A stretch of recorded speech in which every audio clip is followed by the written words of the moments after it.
Right, welcome family. Welcome. Greetings everyone. Welcome to this fascinating presentation entitled The Hidden Science of White Supremacy. We do a white supremacy free lecture. It's a free lecture series. We always do it when we're just about to launch a course. And this one is called The 10 Rules of Racism. So we're going to be going through the 10 rules of racism. Big up the people that are in the chat already. Large up all the people that are in. Sister Barbara should be joining us soon, and she'll be sharing the the Vimeo link, because people might have issues getting into this one for whatever reason. So we're going to be sharing the Vimeo link as well. If you guys can share it with your friends and whoever's up, whoever wants to be part of this, we've got a Vimeo link that's live right now, just in case people can't get in. So large up the family, big up everyone that's putting messages in the chat. Let me know where you're tuned in from. So big up all the people that are putting messages in the chat. Let me know where you're tuned in from, what part of the world. I know London's in the house. Anyone from abroad, Canada in the building, large up Canada, Nottingham, Birmingham in the building, Hertfordshire, Wembley in the building. For those of you who are new to the Hidden Science Academy, I've got my 2 laptops open. So if you see me turn to the right here, I'm just seeing your messages. East London, Leeds in the building.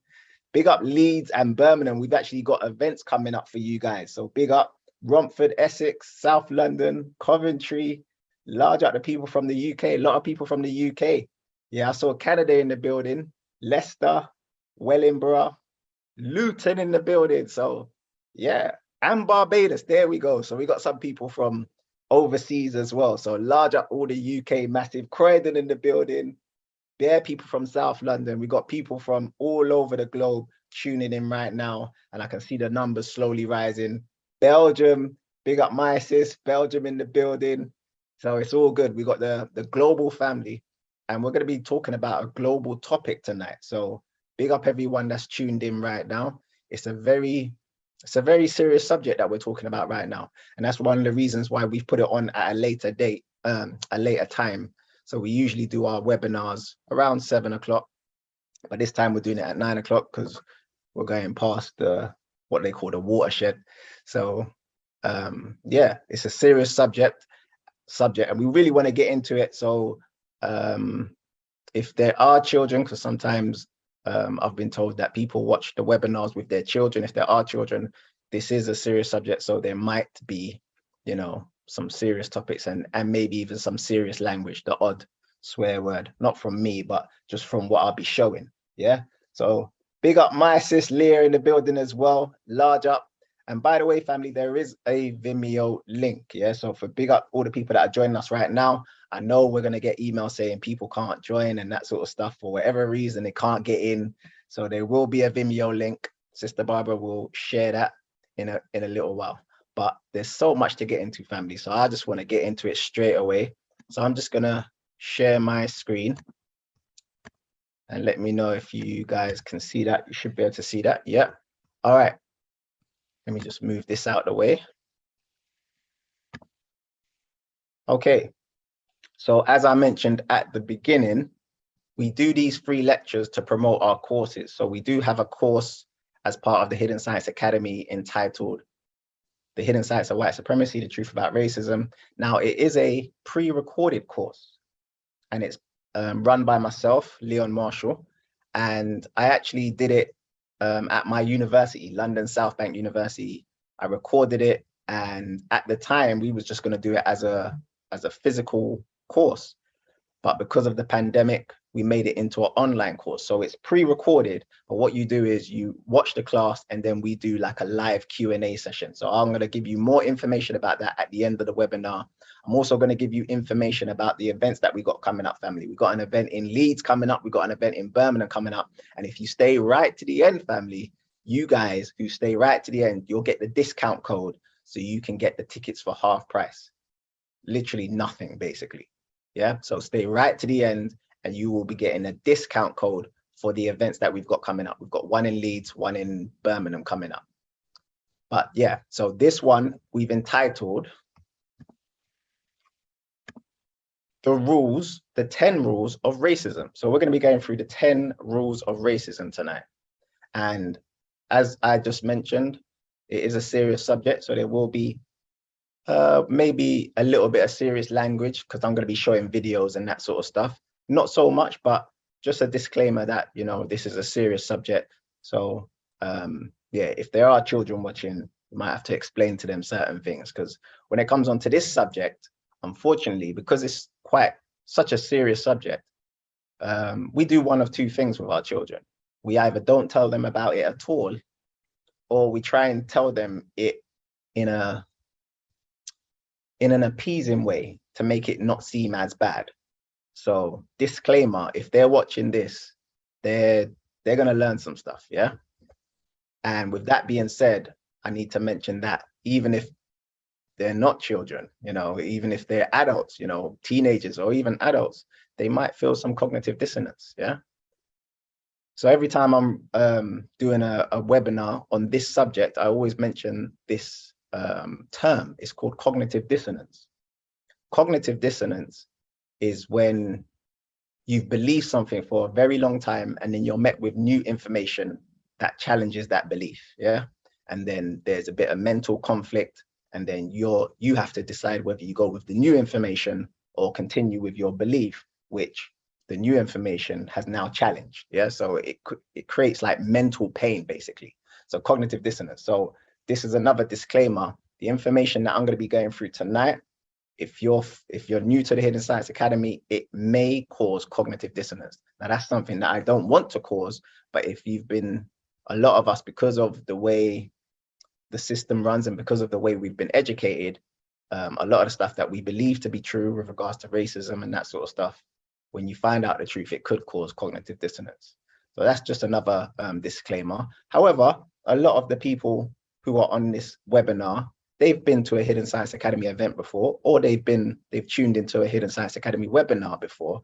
So they understand, they know the amount of information and what we'll be dropping, yeah?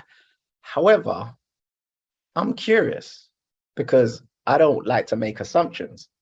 Is there anyone in the chat right now who's never been to a Hidden Science Academy event and never been to a Hidden Science webinar? So this is their first time in a Hidden Science webinar. If this is your first time in a Hidden Science webinar, put a 1 in the chat right now.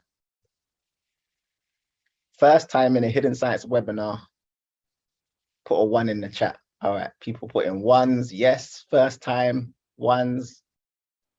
Me too, quite a few 1s. Okay, 1s. All right, big up. I love seeing first timers. Big up all the first timers, yeah? People putting 1s in the chat. For all those people who are putting 1s in the chat right now, I've got one thing to say to you. You're gonna learn today. You're gonna learn today. You're gonna learn today. All right, so what you need to understand, first thing you need to learn is that science is based off of observation. So anytime I'm teaching science, I teach it in a way that's very simplified, but the scientific community, they go with what they call the scientific method, which is they create a theory and then they use that theory to make a prediction. They design an experiment to test the prediction, and then they observe the results. This is what they call the scientific method, yeah? And it's based off of observation. So that's the first thing you got to learn, that science, all science is based off of observation. So what I'm going to be going through tonight is based off of my own observations, yeah? And because they're my own observations, you guys might have observed some other things. So as I'm going through this, I want you guys to interact. Raise your hand and we can make you go live. If you agree or disagree with some of the rules, let me know, yeah? Because what I've found through my own observation is that many people find science very confusing. And I've found that confusion always leads to conflict. That conflict could be internal and or external. If it's internal, that's like mental conflict. That's like cognitive dissonance. That's mental pain. That could lead to depression, anxiety, fear. And then that's going to lead to some form of mental pain. So confusion always leads to conflict. Conflict leads to pain. The conflict external could lead to disagreements with other people. It could lead to arguments. It could lead to fights, beefs. It could lead to wars. So anytime you're in conflict with yourself or with others, it's going to lead to pain. And pain is not always physical. Pain can be felt physically, mentally, emotionally, psychologically, or spiritually. So anytime we're studying something new, or we want to find some new information, what do we need? Especially in science, we need the truth, because I've found through my own observation that the truth leads to clarity, and clarity leads to peace. So hopefully throughout this presentation, I'm going to be telling you the truth. Now, like anything, I like for beliefs and that sort of stuff to be challenged. So if I'm going through my rules and you think that a rule is wrong, or you think that I've missed something out, by all means, raise your hand or put a question in the chat. There's the Q&A section. You guys can debate it and challenge me on my 10 rules. But I feel like these are the 10 rules that they follow. Yeah. So we want the truth. Truth leads to clarity. Clarity leads to peace. So I'm going to be going through the 10 rules of racism. Now, it's funny because they come up with the 10 commandments. Everyone's familiar with the 10 commandments that are in the Bible. Yeah, 10 commandments. Thou shalt have no other gods before me. I'm not going to read through all of them, but we're all familiar with the 10 commandments. Thou shalt not kill. Thou shalt not commit adultery. Thou shalt not steal. Notice that they don't follow these commandments. Have you noticed that? These are the 10 commandments, but yet they don't follow these commandments. Hardly anyone follows these commandments, if we're being honest, yeah? So these are the 10 commandments. They don't follow these. However, the 10 rules that I have observed, they do follow. So the 10 rules of racism that I have observed, they do follow, and they all follow these. So we're going to go through them one by one, yeah? And I'm going to do it like a commandment, since this is how they like to talk, yeah? So I'm going to do it like a commandment. So again, this is going to be very interactive. We can talk about each rule, but I'm going to go through them one by one. The first rule, family, is thou shalt keep Black people confused as to what racism is. A lot of us talk about the subject, but we don't know what it is. We have no idea what it truly is. There are Black people that believe that Black people can be racist. That means you don't understand what racism truly is. Yeah. And again, you can challenge me on this. You can raise your hand and we can discuss it. But because I delivered a course and all of my material for the course is based off of this book right here, which is called The United Independent Compensatory Code System Concept by Neely Fuller Jr. Now, for those of you who don't know who Neely Fuller Jr. is, he's actually the mentor. He was the mentor for Dr. Francis Cress Welsing. Dr. Francis Cress Welsing, as you all know, or as you all should know, wrote the powerful book, The ISIS Papers. So ISIS Papers is one of the best books on racism you could ever read. So this was her mentor. So this is a very powerful book, yeah? So throughout this book, he breaks down what racism truly is. And this is him here, Neely Fuller Jr. And he's actually still alive today, and he's still on radio every week talking about the same subject, which is racism, white supremacy.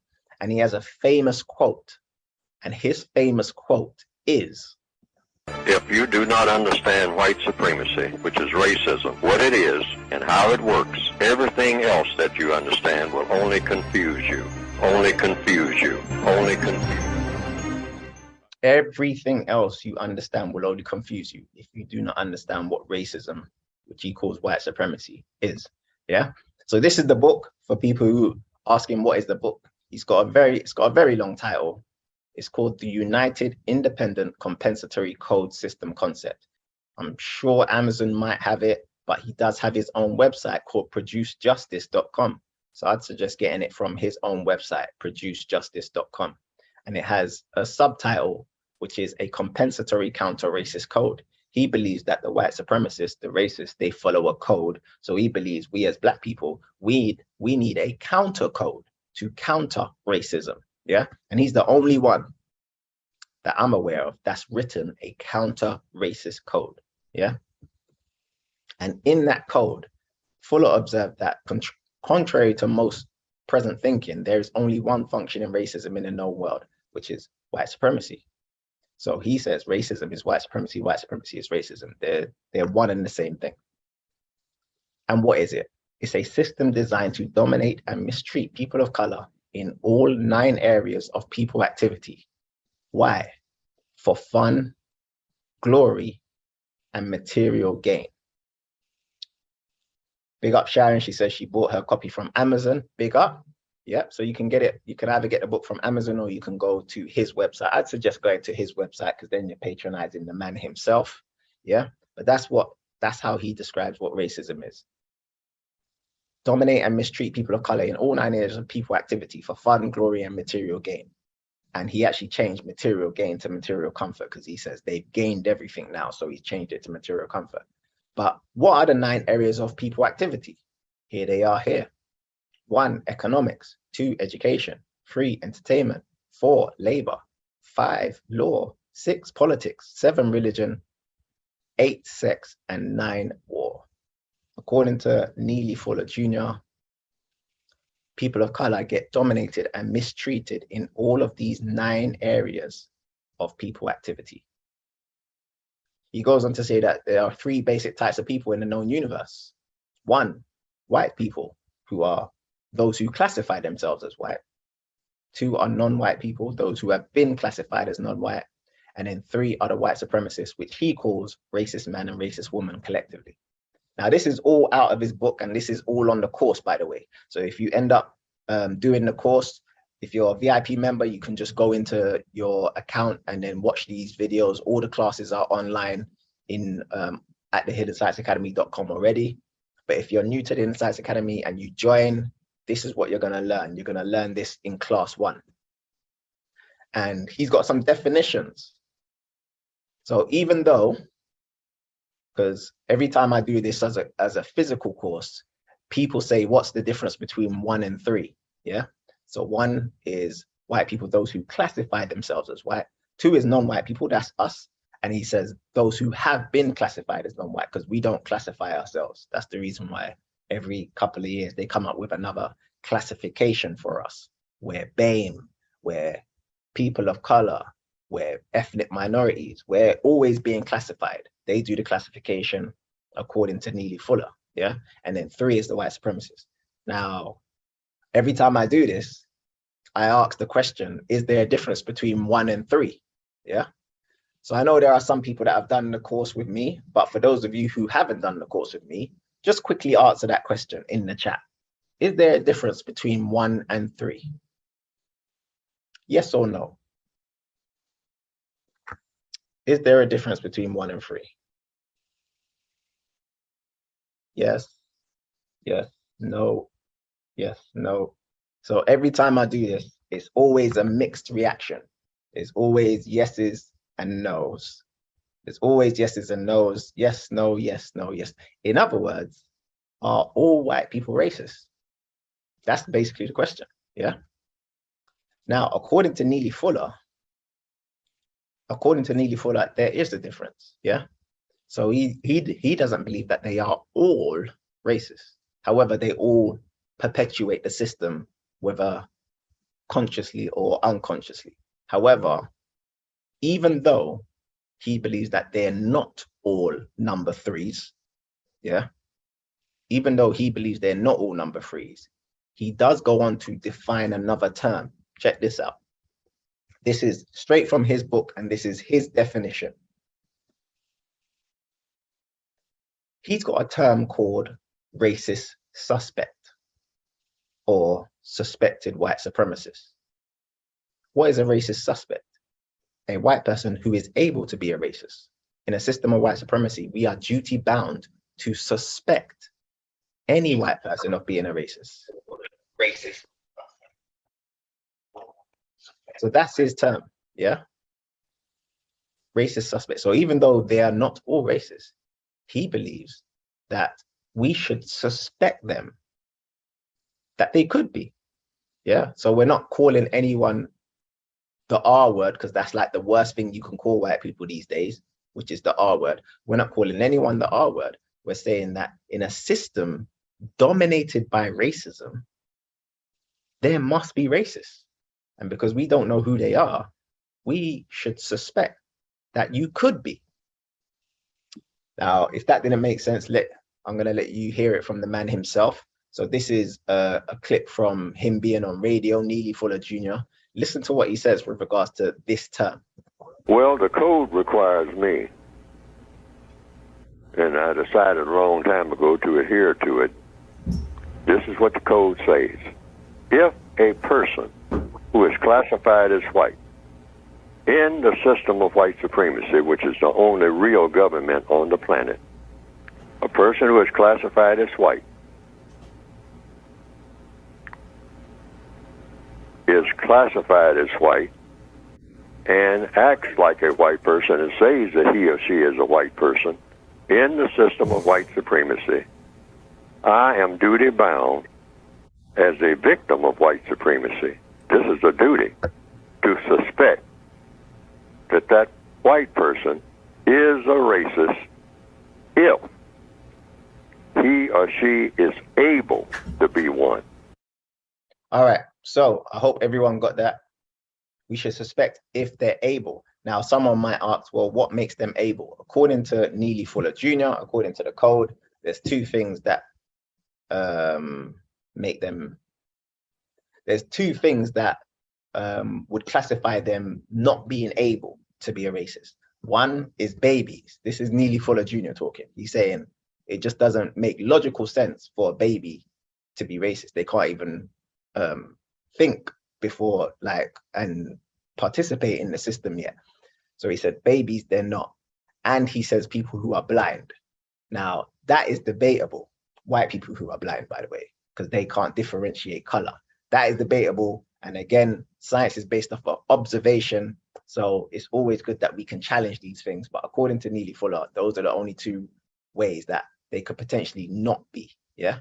So other than that, you might need to suspect. So if a white person is being nice to you, a white person at work, they could still be a racist. I hope that makes sense. Now, this is part of his book as well. He mentions very early on in the book that there are two facts in the world. The first fact is that white people of the known universe collectively are the smartest and most capable of all people. And then fact number two is the white supremacists, which he calls racist man and racist woman collectively, are the smartest and the most capable of all the white people. Now, every time I do this on the course, everyone disagrees. Everyone disagrees. They're not the smartest. We're the smartest. They're not smarter than us. It always causes, a big reaction. Yeah. And when I used to do this as a physical course, I'd ask them, because when Neely Fuller says they're smart, it's not necessarily a compliment, because you can be smart and deceptive. You can be smart and evil. You can use your smarts to trick people, yeah, and cause damage, cause harm. So it's not necessarily a good thing to call them the smartest. But people didn't like that. On the course, every time we do it, especially the physical course, people are like, nah, they're not smart. They're not the smartest, blah, blah, blah. They're evil. They're this, they're that. They're not the smartest. So I asked people, and this is a clip from one of my physical courses. This was like 4 years ago at my university, London South Bank University. You can see the two facts are on the screen right now. And this was straight after I showed the two facts, and everyone's saying, nah, they're not the smartest. They're not the smartest. So I asked everyone the question, well, how do you define smart? What would you say smart is? Listen to their answers. So what does smart mean to most people? Able to do what you want, when you want to do it, irrespective of anything or anybody else. Able to do what you want, when you want. Can they do that? Yeah. Can they do that? Okay. Problem solving. No. Problem solving. If you're smart, you can solve a problem, yes? Yeah, I think part of it is the planning ahead, the psychological planning ahead. Planning ahead, yeah. If you're smart, you can create a problem. If you're smart, you can create a problem or problem. Okay, I hope everyone got that. So two things that I wanted you to take away from that small, very short clip, yeah? One of the students said, if you're smart, you can solve a problem. Yeah. You can't say you're smart if you can't solve problems. So if you're smart, you can solve a problem. But then one of the other students said, if you're smart, you can create a problem. Create a problem. Think about that, family. Creating a problem. All right. Now, in the book, Neely Fuller says that we have to go over certain terms. So in the book, especially early in the book, he asks the question, who are the experts? So the question in the book is, during the existence of white supremacy, which is racism, which persons are the only experts in knowing and understanding how white supremacy is practiced? And the answer is those white people who practice white supremacy. In other words, there are no other experts. It's just those white people who practice it. Yeah. And this is where I feel like sometimes when I do the course, it creates cognitive dissonance, because a lot of us, we feel like we're experts. Yeah. A lot of us will go on TV and try and explain racism to white people when they're the experts. Yeah. So if you understand that, family, if I was to ask you, anytime you see a black person on TV talking to white people about racism, who are the experts? These are the experts. But look at their faces. Look at their faces. This is something that they do on a regular basis. They act fake confused. Yeah, especially about this subject. Look at their faces. They're all like, oh, tell me, we don't understand. But that is fake confusion. And we're going to go over that. That's in one of the rules. Yeah, they act fake confused. They are the experts. They are the ones who practice this thing on a regular basis. So they know it better than us. They just act fake confused. And for some reason, we feel like we're experts just because we're victims of it. Well, using logic, that would make cancer patients experts in cancer, or someone who suffers from type 2 diabetes an expert in diabetes. If you asked, I'm sure someone in your family suffering from type 2 diabetes or high blood pressure, ask them, are they an expert in it because they suffer from it? I'm going to tell you no. How did you catch it? I'm not sure. How can you resolve this issue, this type 2 diabetes that you got? I'm not sure. But you suffer from it. Same with us. We suffer from this thing, but we're not the experts. Hope that makes sense. All right. So that's rule number 1, family. By all means, if you want to ask your question, raise your hand or put it in the chat and we can debate it. Here's rule number 2. Thou shalt not tell the truth about history. Thou shalt not tell the truth about history. When I say they all follow this rule, and this is how they do it. Ignore. Just refuse to publish any facts of African history that don't go along with our racial theories. We need to create a religious and a scientific doctrine so that African slavery won't appear that bad after all. What we need to do is flood the world with new African histories that contain our European perspectives only.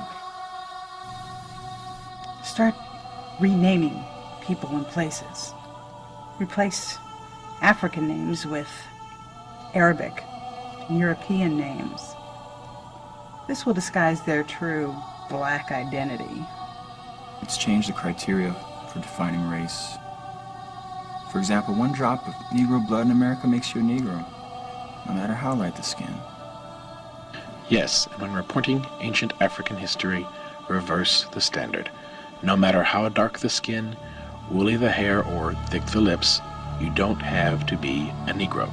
When black contribution to civilization is too obvious, let's find a way to attribute it to outside white influences. When all the ancient historians contradict your theory, we'll just discredit them.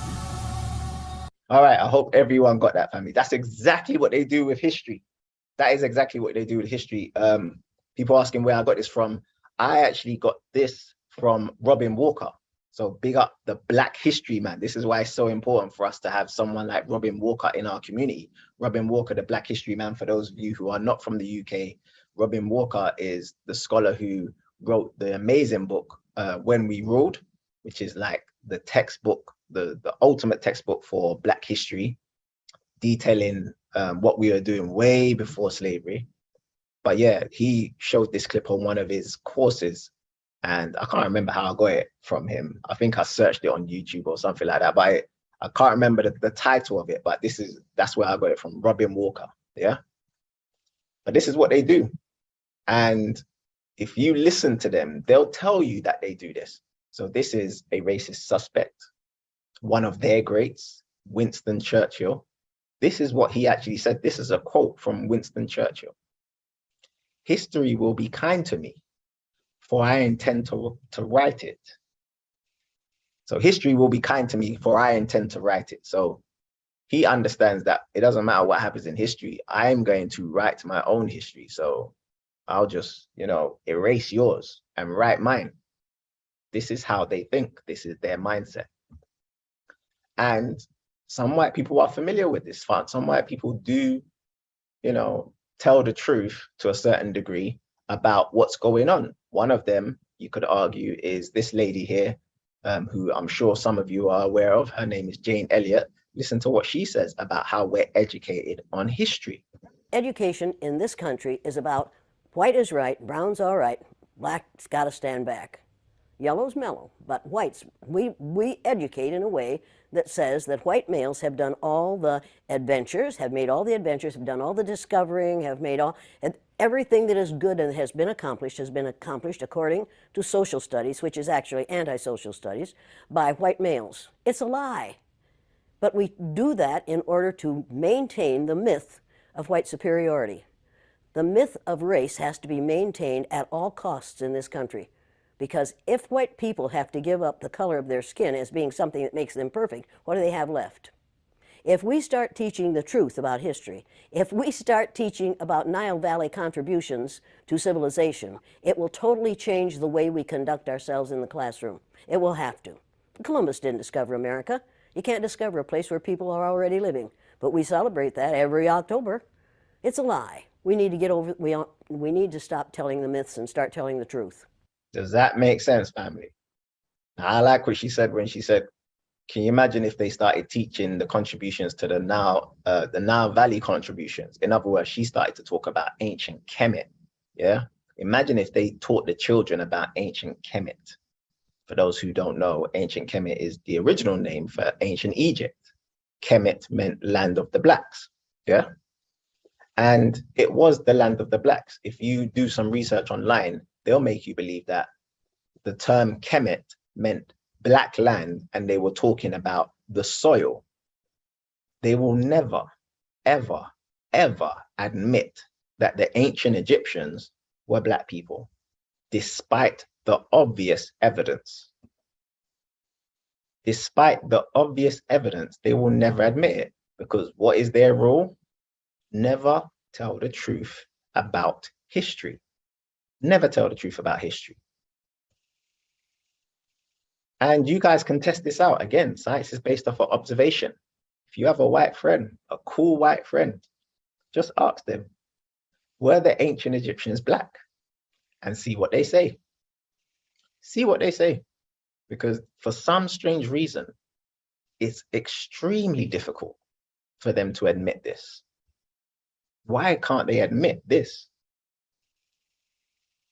But obviously, if they admit this, it changes everything. So this is like, in recorded history, some would say that ancient Kemet was the greatest civilization known to man. So they can't admit that those were black people that built the pyramids and, wrote the hieroglyphs and that sort of stuff. It just wouldn't make sense. So they have to lie about this. But how does that affect our children when they lie about this, when they lie about our history and don't tell us about our history? Your children end up watching movies like this. These are supposed to be ancient Egyptians. So every time there's a Hollywood movie about ancient Egypt, they're seeing Europeans play Africans. Think about how that's going to affect them psychologically.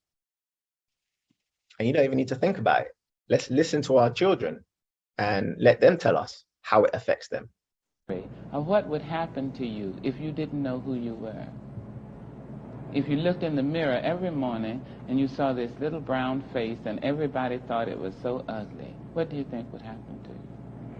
Well, you wouldn't think very much of yourself, and you think, you know, you were nothing and nobody cared for you or anything. You didn't have any history, no backgrounds. You couldn't go forward because you didn't really know what had happened to you before. Before the time, well, in history, before even that century, or what your people had done, so you could be there that day or whenever it was. Everyone get that? So even if our children are aware, they'll know how not knowing their history will affect them. Yeah, they'll know how not knowing their history is going to affect them right now and affect them in later life. Yeah, so they'll never tell us the truth about history. There's certain things that they will tell us and they still won't tell us the truth. There's certain things about slavery that they still won't tell us. Yeah, there's certain things. And when we do find out the truth, they'll tell us to get over it. Get over it. Come on, man. That was a long time ago. Why are you still complaining about that? Get over it. So they don't want to tell us the truth about our history, whether it was before slavery or during slavery. But then when we do find out something and we just talk about it, oh, get over it. Why are you talking about that? That was such a long time ago. Yet they want us to never forget what happened on 9/11, which is tomorrow, right? 9/11. They want us to never forget. So tomorrow, oh my gosh, hashtag never forget, hashtag never forget, never forget, never forget. What do they want us to never forget? They want us to never forget that 2 planes apparently flew into 2 buildings and 3 buildings crumbled to the ground. I repeat, 2 planes flew into 2 buildings, apparently, and 3 buildings crumbled to the ground. They want us to never forget that. And again, people keep on forgetting that there were 3 buildings. It weren't just the World Trade Centers, the twins. It was World Trade 7 as well. You guys can look this up. World Trade 7 crumbled to the ground as well, but no plane went in it. How can you explain that? And during the time when 9/11 first happened, a lot of the stuff, a lot of the live broadcast at the time, if you watched it, some of the people were just saying what they saw, because remember, they told us that a plane went into the Pentagon as well. Well, this was footage that was aired straight away, like the person was actually at the Pentagon. Listen to what they say. Outside the Pentagon, CNN's military affairs correspondent Jamie McIntyre. And Jamie, you got very close to where that plane went down. That's right, Judy. A while ago, I walked right up to next to the building. Firefighters were still trying to put out the blaze. The fire, by the way, is still burning in some parts of the Pentagon. And I took a look at the huge gaping hole that's in this sideway, but from my close-up inspection, there's no evidence of a plane having crashed anywhere near the Pentagon. The only site is the actual side of the building that's crashed in, and as I said, the only pieces left that you can see are small enough that you could pick up in your hand. There are no large tail sections, wing sections, a fuselage, nothing like that anywhere around. All right, so he was like, there was no plane, fam. I don't see no wings, no tail, no nothing. There's no plane. There's no plane here. So they want us to never forget that 2 planes allegedly flew into 2 buildings and 4 buildings were damaged. Family, if they can convince you about this story, confuse you and make you believe this story, they can make you believe anything. All right, now let's go on to rule number 3. Thou shalt hide the truth about science. Now, this is a big one because science, especially in the last couple of years, everyone was talking about science because of the pandemic and that sort of stuff. But we don't know the truth about science. What's going on? A lot of us, we don't understand science. We find science very confusing. Thou shalt hide the truth about science. Why? Because a lot of the scientific breakthroughs that have happened in the last 70 years have been due to this Black woman. Are we all familiar with Henrietta Lacks? the Black history that's not taught in school, the mother of modern day genetics. We should all know her story. Henrietta Lacks was a young Black woman who died of cervical cancer in 1951. But just before she died, they took samples from her cells and done experiments with her cells in a laboratory. And they found that her cells were multiplying even after she died. So they were like, rah, they called her cells immortal cells, and they started to do scientific experiments with them. Do you know that most scientific breakthroughs, I wouldn't even say most, all scientific breakthroughs that have happened in the last 70 years is due to this Black woman here. Do you know that her cells are still alive today? They still use her cells for scientific experiments. You guys can look this up. They used her cells to do experiments on the COVID-19 vaccines. These are the cells that they used to experiment on the COVID-19 vaccine. Yeah. So this is the reason why they will never tell the truth about science, because if they did, it would go back to Black genetics. It would go back to us if they started to tell the truth about science. That is the reason why this book is so important, because this book, which is my debut book, The Hidden Science of Melanin, reveals the truth about science, the stuff that they don't want us to know. So all of that stuff that I just said about Henrietta Lacks is in this book. A lot of the stuff that they don't want us to know with regards to science is in this book. And that's another reason why they won't tell the truth about science, because not only does it go back to us, it goes back to this melanin. And they don't want anyone talking about melanin, because we'll start putting 2 and 2 together out here. So that is rule number 3. Thou shalt not tell the truth about science. Here's rule number 4. Thou shalt use Black people to push thy agendas. I hope you guys are writing this down, because we're going to do a review at the end. This is rule number 4. Thou shalt use Black people to push thy agendas. Bring up Francesca saying, amazing book. Thank you for everyone who's bought the book so far. Large up. Sister Barbara, if you can put the link to my book in the chat, just in case anyone wants to buy it. But this is rule number 4, family. Thou shalt use Black people to push thy agendas. They do this a lot. And during the pandemic, they went into overdrive doing this. They use us to push their agendas. Never did we see it as much as we saw it during the pandemic. We love you. We don't want you to get sick. We don't want you to die. So please, hear us. And when your turn comes, take the jab. They love doing this with us. They know that in order to influence us, we need to see a Black face. Yeah, because we don't, just instinctively, we don't trust other people, especially a white face. So if they want to push an agenda, they know they have to get one of us to push it. Yeah. And a Black face is powerful. But you know what's more powerful than a Black face? A celebrity Black face. I'm Morgan Freeman. I'm not a doctor, but I trust science. And I'm told that for some reason people trust me. So here I am to say, I trust science and I got the vaccine. If you trust me, you'll get the vaccine. There you go.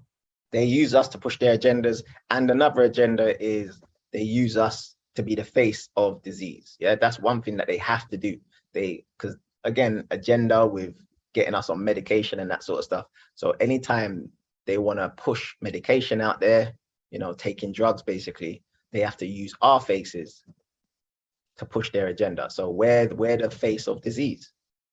We are the face of all of the disease. We're the face of type 2 diabetes. Again, there's nothing more powerful than a celebrity Black face. Yeah, so they get a celebrity to be the face of disease. But we're also the face of prostate cancer. Yeah. So this is from Men's Health. It says, why are Black men 30% more likely to die from prostate cancer? Again, using us to push their agenda, because who knows if this is true? Why are we? You ask the experts, why are we more likely? And they're like, we're not sure. We don't know. Yeah. Black women are more likely to die from pregnancy. Yeah. And then I saw this the other day. Why are so many Black women suffering through infertility in silence? And now Black women can't have babies. By the way, IVF treatment The only reason why they were able to do IVF treatment was because of Henrietta Lacks. So the reason why white women who started to struggle with fertility and started to go and do IVF treatment, which costs a lot of money, the only reason why they're able to do that is because of Henrietta Lacks, a black woman. So this is the reason why they'll never tell the truth about science. Because if we're talking about fertility, we're talking about black women's cells, yeah? But now black women are struggling to have a baby. Who knows why? I don't know why, but this is them using us as the face of disease. But they always do this. Why do they always make us the face of disease? Yeah. Which is interesting because if you think about it, there's a lot of diseases out there where white people are more likely to suffer from them. Parkinson's, Alzheimer's, skin cancer, but you never see that in the news. You never see them promote that or push that or do banners and advertisements on that. Why is that? Well, because the system is called white supremacy, and a lot of people don't like the word supreme, but there's no way you can keep up this supreme status if you're the face of disease. So they have to make us the face of disease. Because if they told us the truth, that they're more likely to suffer from all of these diseases, then all of a sudden, black people will be looking around like, you guys ain't supreme. You're quite frail and fragile and weak. You guys suffer from all these diseases. And trust me, they do. They're more likely to suffer from Alzheimer's, Parkinson's, osteoporosis, skin cancer, obviously. Yeah. Strokes. You guys can look this stuff up, but you'll never see that in the news. They have to make us, even AIDS, when AIDS or HIV or whatever, when that first started to come out, who was more likely to get that? Gay white men. Now, all of a sudden, they've got a mascot. Now, all of a sudden, very successful, healthy, rich black men are now doing broadcasts saying that they've got it and that, you know, everyone needs to take this thing seriously. So yeah, this is one of their rules. Use us to push their agendas. All right, we're halfway, family. Number 5, thou shalt use confusion as your main weapon of violence. What you need to understand about violence, well, this is from the book. This is from Neely Fuller. He says that the white supremacists, they use violence in 2 ways: direct violence and indirect violence. Direct violence is just physically harming us, yeah? Shooting us in the street, or what they did in slavery, whipping us or hanging us or whatever, direct violence. But they've changed now. They've made it a little bit more sophisticated. So they use indirect violence. Gone are the days where they can just use direct violence on all of us. It just doesn't work these days. And sometimes they still do. They'll still, you know, shoot us down and all that sort of stuff. But to control the masses, you need to use indirect violence, which is confusion. In the book, in this book by Neely Fuller Jr., he says that confusion, deception, lies, falsehood, that is indirect violence. Now, why is it indirect violence? Because I told you at the start that confusion leads to pain. So if someone's trying to confuse you, they are trying to cause you pain. They are trying to cause you pain. Can you repeat number 5? Number 5 is thou shalt use confusion as your main weapon of violence. I hope everyone understands that. This is a weapon that they use, confusion. You're thinking, how is confusion going to cause violence? Because it causes pain. It will lead to conflict, either internally or externally. Internally can be mental conflict, externally can be conflict between people. That's going to lead to pain. And pain is not always physical. Pain can be physical, mental, emotional, spiritual, psychological.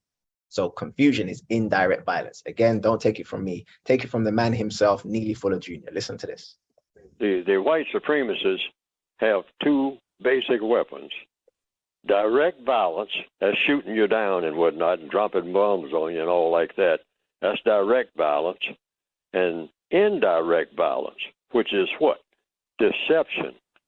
Anytime I'm fooling you to your detriment, and you don't know that you're being fooled naturally because I'm not deceiving you if you're not deceived, but they are the masters of deceit. So that's how they keep the system going. And how do you deceive people better? What's the mechanics of deceiving people? What's the logic of deception? You make things appear to be what they are not. All right, so I hope everyone got that. This is indirect violence, confusion. Now, there's various ways that they confuse us. I go through that on the course. So big up all the people that have done the course. But think about what we saw during the pandemic. What did we see during the pandemic? We saw utter confusion. Start this morning in a state of utter confusion after last night's address to the nation by Boris Johnson. His speech created more questions than answers. And the answers seem to change every half hour, and we're not the only people confused. Matt Lucas summed up last night's speech very well. So we are saying, don't go to work, go to work. Don't take public transport, go to work, don't go to work. Stay indoors. If you can work from home, go to work. Don't go to work. Go outside, don't go outside. And then we will or won't, something or other. Yep, well, that pretty much sums it up. The problem is, I think we're all just about holding on. We've all done so well. We've all done exactly. Yeah, all right. So utter confusion, yeah, during the pandemic. And they don't just do it that way. They use fake confusion as well. So I've touched on this earlier. But the white supremacist job is to create confusion, then act fake confused. They create all of this confusion, then act fake confused. Like, what? Oh, what happened? Yeah. So here's a couple examples. Now, this is an example that they do over and over and over again. Now, why do they do it over and over again? Because it works. What you need to understand is when they cause confusion, it's going to lead to some type of emotion from us. Some type of emotion from us. And Neely Fuller Jr. says that our emotion is their nutrition. So they feed off of our emotion. So every time they do something like this, they feed off of it. So check this out. It says news outlets criticized for mislabeling photos of Black MPs. So there was a story about the MP Dawn Butler, who is the one on the left, yeah? And all of these corporations put up different pictures using the same story. So it's a story about Dawn Butler, but BBC put up a different picture of a different MP, and Evening Standard put up a different picture, Getty Images. So this is what proves that it's a system. The system of white supremacy is a system. It's not just people, individuals. Look how many people are involved in just this little tactic that they do. It says there, the BBC, the Evening Standard, and Getty Images apologize for after embarrassing mix-up. How can you all get this wrong?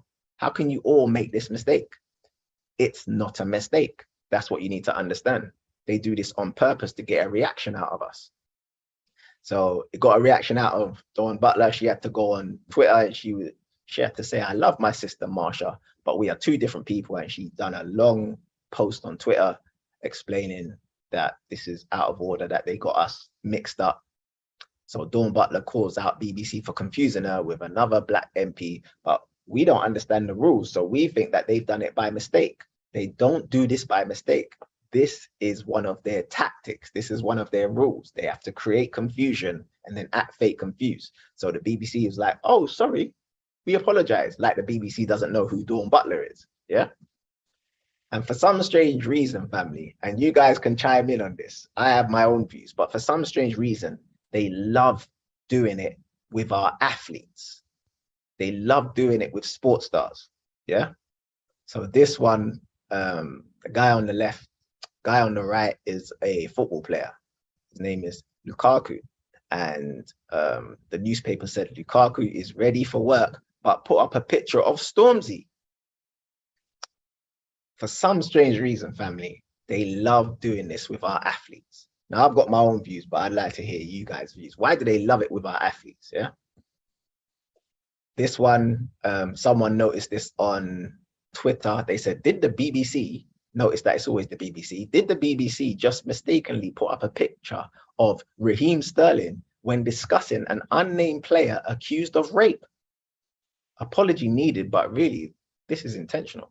So, and then notice that they said mistakenly. This wasn't a mistake. Let me show you. And next, a Premier League player arrested on suspicion of rape has not been suspended.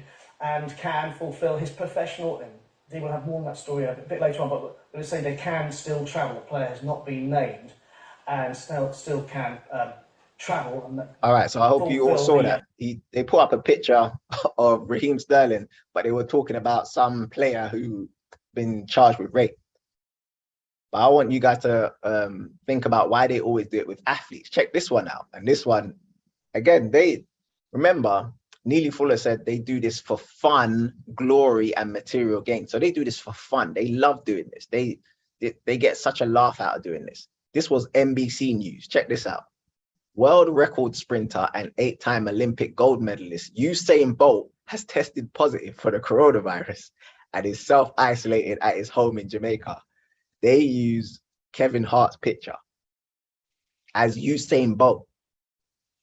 And you think they've done that by accident? They used the smallest person they know and mixed him up with one of the tallest athletes we know. Yeah? They do this on purpose. They're probably thinking, oh my gosh, that would be so funny. Let's put out a story talking about Usain Bolt, who's 6'5", and we replace his picture with Kevin Hart, who's 5'5". I mean, and then if someone spots it, which they will, we'll just say, oh, really? What happened? I'm sorry. Create confusion, then act fake confused. Yeah. And again, family, chime in. Why do they do this with our athletes? So who remembers when the BBC had to apologize for using LeBron James footage in reporting Kobe Bryant's death? Yeah.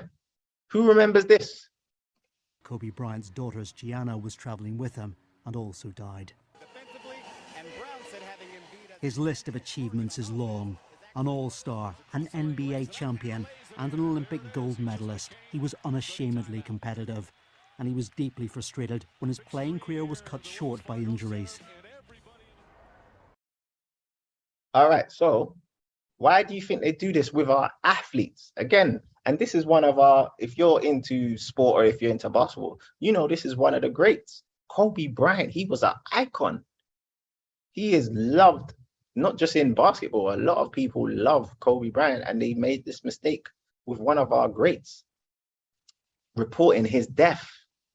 And notice that it's the BBC again. Why do they always do this with our athletes? It's crazy. But again, it's not a mistake. They love to do this, and they'll do it when they're reporting deaths as well. They don't care. It's quite sinister what they do as well. The way they do it, even if they're reporting deaths. And speaking of deaths, family, I'm not one to watch the news, but I heard that the Queen died a couple of days ago. So I want to just take a moment to send my condolences to the Queen and her family at this sad time.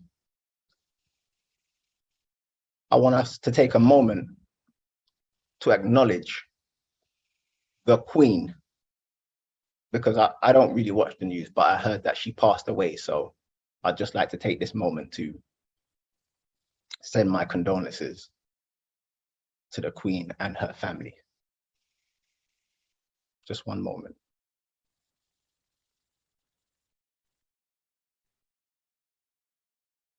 All right, let's move on. But yeah, they do this with children as well. So you guys know they do this in adverts. They'll use the black child, put him in a monkey hoodie, coolest monkey in the jungle. Then there's uproar from us. Oh, what do you mean coolest monkey? And then they use that emotion. They feed off of our emotion. It's like a vampire. They feed off of it like a vampire. Like, oh, give me your emotion. Yeah, we love it. And they feed off of it. They've been doing it for years. They love doing that. Yeah. But this is the reason why it's so important for us to understand the rules. Because when you understand the rules, you can kind of not avoid them because they're all around us, but you can kind of play it off and not fall into the trap of reacting emotionally. So I'm going to show you this clip. Now, I love this clip, family. This is of Eddie Murphy back in the day, young Eddie Murphy, yeah? And this guy's interviewing him. His name is Dick Cavett, yeah? And Dick Cavett is going to do what they do. He's going to create confusion, then act fake confused. How is he going to create confusion? He's going to call Eddie the N-word, or he's just going to mention the N-word and see if Eddie reacts emotionally to it. But watch how Eddie Murphy plays this off. I love this clip. Watch how Eddie plays it off because he kind of knows what he's dealing with. He plays it off. This is how you do it when you understand the rules. Check this out. Are you offended by the word nigga in it? Why? Where'd that come from? Did I say that? He's like possessed. No, it's just that there's a big flap in various parts of the country where people want that, great You have to American say novel that, taken yeah. off the shelf. So did you see that, family? That is exactly what they do. Create confusion, then act fake confused. He's doing it in a funny way, but this is one of their rules. He creates the confusion, then acts fake confused. Did I say that? Are you offended by the word nigga in it? Why? Where'd that come from? Did I say that? He's like possessed. No, it's just that there's a big flap in various parts of the country where people want that, great You have to American say novel that, taken yeah. off the shelves because of the word nigger. Nigger Jim is a character. I thought you would say the various parts of the country where they enjoy hearing someone say that on television. Oh, no. And this is cable. It's No, like I we're wouldn't. sitting in Memphis like this. I like that, Kevin, boy.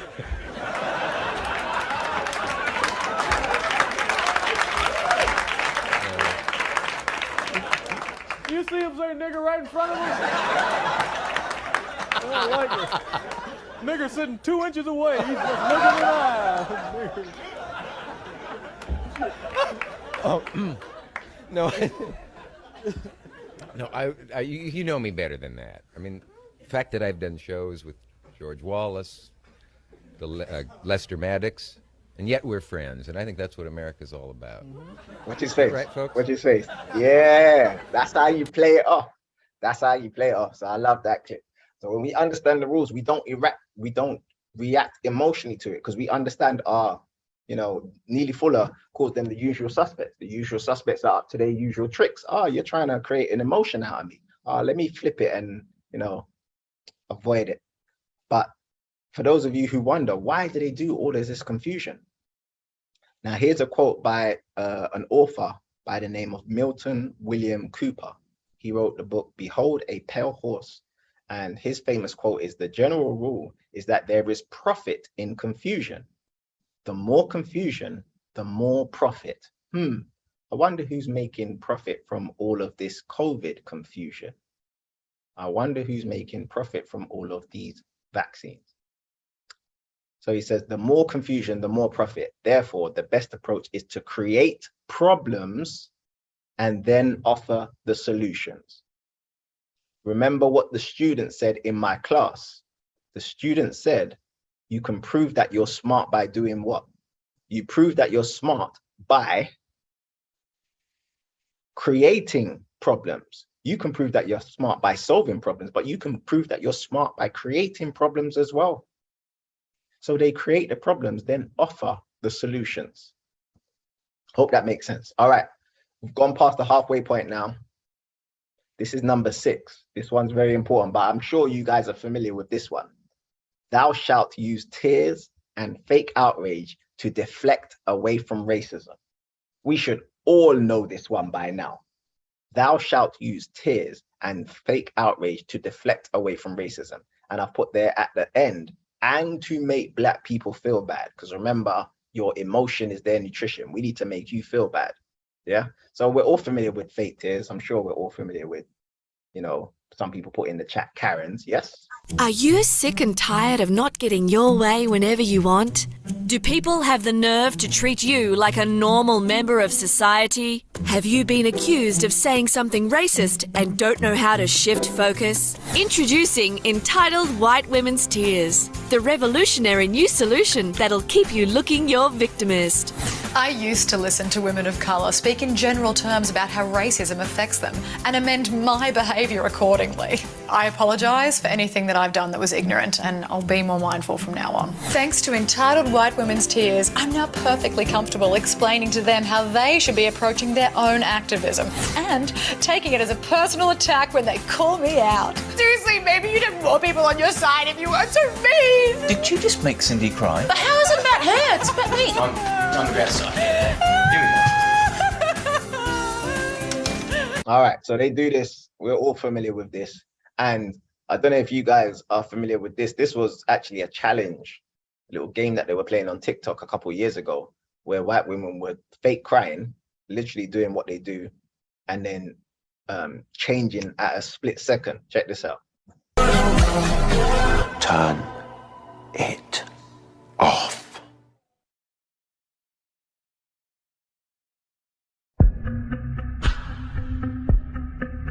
So they're just showing you what they do. And someone said in the chat they use their tears as weapons. Yeah. But they're very good at this. And it affects our emotions. Again, your emotions is their nutrition. And one of the reasons why it's so hard to talk about this subject, because I don't know if you guys are familiar with Jason Black. He's very popular on Twitter. He's very popular on YouTube and on Facebook. He once said that most Black people try to talk about racism without talking about white people. I found that to be true. Because, again, because a lot of us don't understand racism, we'll talk about it like it's this thing over here when it's not actually people. If there's racism, there must be racists. So if we're talking about racism, we must be talking about racists. I hope that makes sense. But a lot of us don't want to talk about it because it means talking about white people, and then we don't want to make white people uncomfortable. We don't want to make white people cry, so we kind of avoid it. Again, emotions, thinking about theirs, they're not thinking about ours. So we all understand the tears thing, but do we understand the fake outrage thing? Now, I don't know if you guys are familiar with this. This is actually Dawn Butler, the MP, yeah? And she was on BBC. This was maybe a year ago, or maybe a couple of years ago. But watch how the racist suspect acts fake confused, and then she goes into fake outrage when Dawn Butler states the obvious.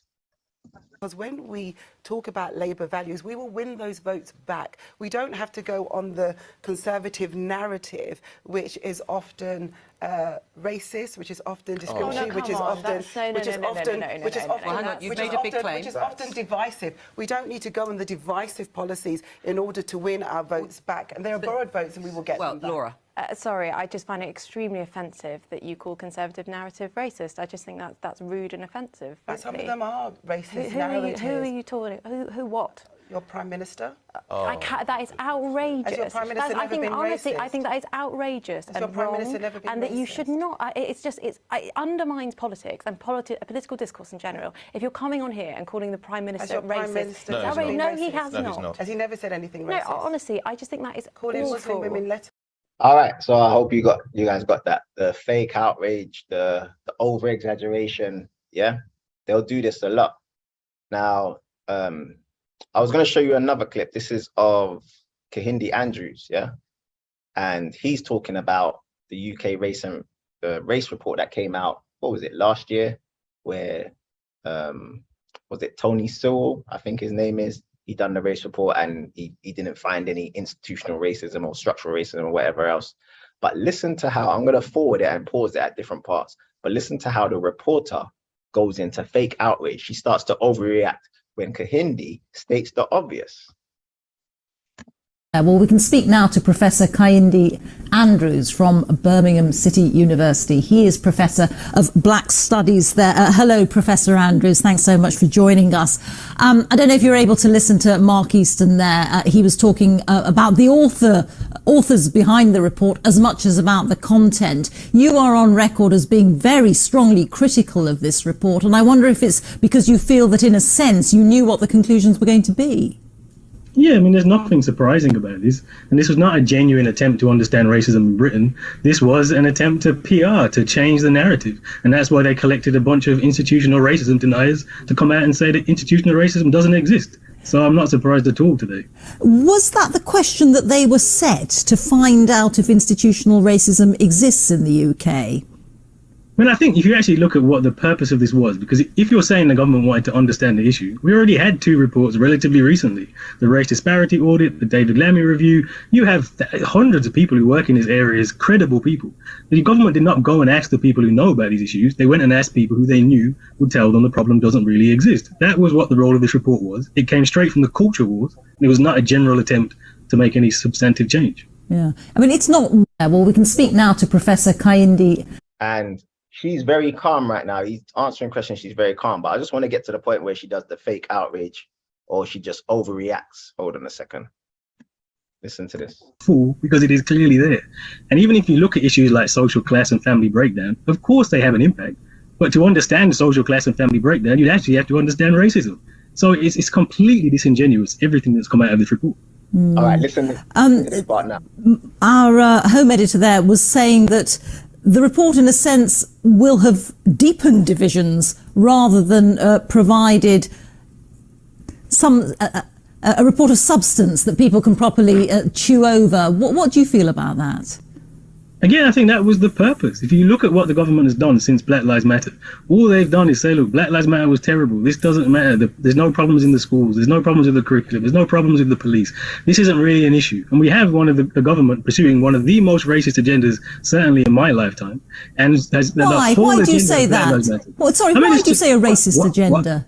Why do I say that? Have you seen the immigration policy? I mean, the immigration. So you heard that. Why? How dare you? Why? Like the fake outrage when he says the obvious, yeah? So they all do this. And she's not white, but again, they'll use us, people of color, she's not black, but she's a person of color, to push their agendas. So we end up saying what they want us to say. So she's like, they teach her, make sure you act fake outraged or you overreact when someone says that, you know, the government is racist or something like that. She's like, why?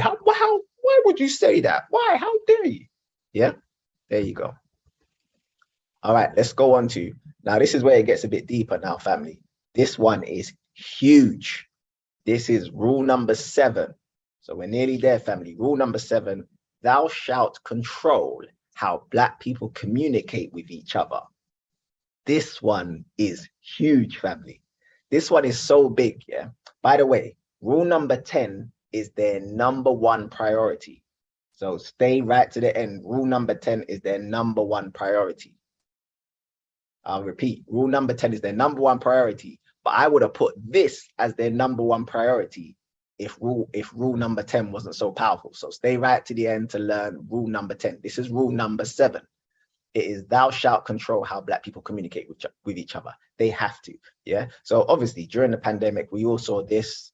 We all saw the fact checkers and the blocking of information, the shadow banning, all that sort of stuff.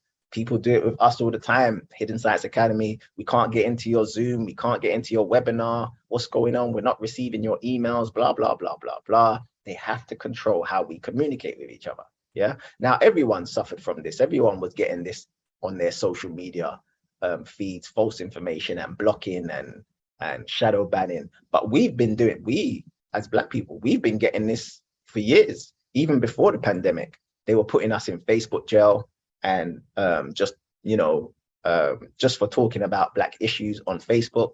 Yeah, they'd block our posts, they'd shadow ban us. This was even before the pandemic. We were getting shadow banned. Check this out. We don't tend to use Facebook too much because of all of the controlling of how we communicate. But we were talking about our Black Holistic Health course. I've actually got a private group called Black Holistic Health on Facebook. So I posted in my private group called Black Holistic Health. Guess what I posted about? My Black Holistic Health course. So I repeat, I've got a Black Holistic Health private group on Facebook, and I posted about my Black Holistic Health lecture in my Black Holistic Health private group. And they said, this goes against our community standards on spam. So they blocked it. So no one got to see this post. Crazy, yeah, but they have to control how we communicate. And we done an event at the Ethiopian embassy. Big up all the people that came to this event. It was called Health Alchemy. Amazing event last month at the Ethiopian embassy. When we posted about that, they said, this post goes against our community standards. So they blocked that. They have to control how we communicate. And they do this in schools. So certain schools will ban quote unquote Black words. Certain schools will ban Black words because of how we communicate. They need to know what we're saying. If they don't understand the word, they'll just ban it. What does that word mean? No, you can't use that word in the school. Can't use that word, you'll get in trouble. Yeah. They have to control how we communicate. It is so important for them to control how we communicate. So they banned this, and it goes back to 2011. If you remember, and big up the people that have watched my 2011 lecture, and if you haven't, go to the hiddensciencecademy.com. There's a video, if you scroll down to the bottom, there's a video called The Truth About the Riots. Go watch that video where I break down what they did with BlackBerry. When the riots happened in 2011, they were like, how did this happen? How are these youths communicating with each other? They realized that the young people were communicating with each other using BlackBerries. So guess what they did? They shut down the company. These people don't play. And I went through this in the lecture, so you guys can check it out on the hiddensciencecademy.com. Check this out. During that time, 2011, we need to understand how popular BlackBerries were. During 2011, BlackBerries were selling over 50 million devices in 2011, and they shut it down. They literally destroyed the company because that's what we were using to communicate with each other. So notice now, no one uses BlackBerries these days when it was the most popular phone during 2011. And then as you can see from this graph, after 2011, they shut the thing down. Yeah. And they have to, because the thing about BlackBerries was it was untraceable. The messages, the pings, the messages that we were sending to each other was untraceable. So they can't have that. They have to be up in our business. They have to know what we're saying. They have to know what we're doing. And I don't know if you guys have seen this on social media, but this just literally explains their behavior. They have to be up in our business. When you're black, you're never really lonely because there will always be a white person all up in your business.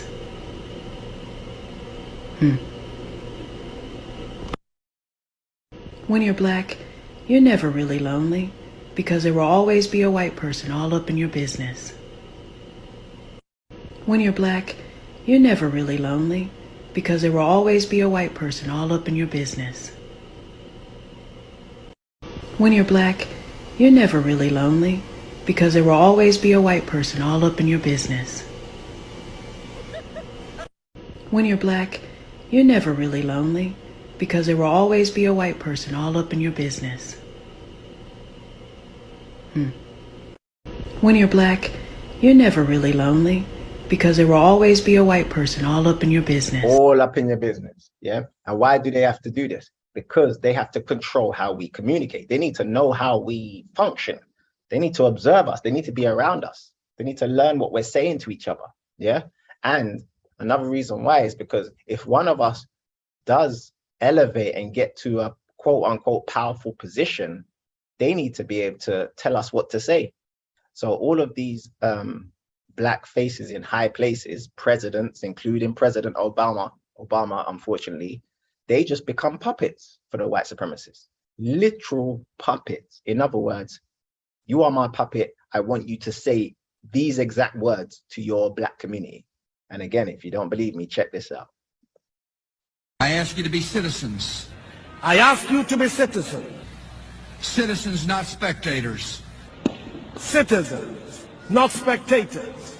Citizens, not subjects. Citizens, not subjects. Responsible citizens, building communities of service and a nation of character. Responsible citizens, building your communities and our nation. See it there? They literally have to control how we communicate so they can literally be our voice. They want to be our voice. They know that a black face, especially a celebrity black face or an authoritative black face, can control the black people. So we need to be able to control that person and control how they communicate with us. All right, so that one was big, family. Number 7 was huge. They have to control how black people communicate with each other. We're getting deep now. This one's number 8. So that was number 7. This one's number 8. Thou shalt investigate the problem, but never, ever, ever make steps to solving it. This one's big as well, family.